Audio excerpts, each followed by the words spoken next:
রব্বুল আলামিন বলেন, খবরদার বিশ্বাসীরা, আল্লাহ ছাড়া যারা অন্যান্য উপাস্যদেরকে ডাকে, দেবতাদেরকে ডাকে, তাদেরকে তোমরা গালি দিও না। ওই সমস্ত দেবতাদেরকে যদি তোমরা গালি দাও তাহলে তারা আল্লাহকে গালি দিবে, ঠিক কিনা বলেন? আমরা দেবতাদের গালি দিলে ওরা আল্লাহকে গালি দিবে।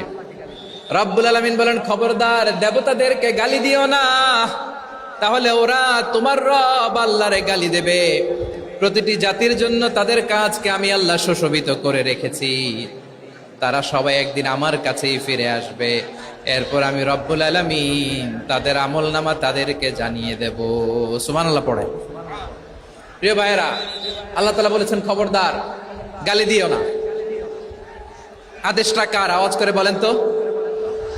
হিন্দুদের দেবতা দেবদেবীদেরকে গালি দেয়া যাবে না।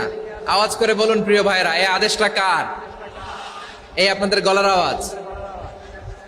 অন্য ধর্মের দেবতাদেরকে যে গালি দেয়া যাবে না, এই আদেশটা কার? আরো জোরে বলুন, কার? গালি দিবেন কোন দেবতাকে? দিবেন?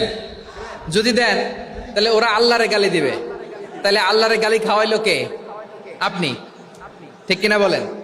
আমি আল্লাহকে গালি খাওয়ানোর কারণ হলাম, কারণ আমি যদি গালি না দিতাম ওরা আমার রবকে গালি দিত না। আওয়াজ করে বলেন ঠিক কিনা?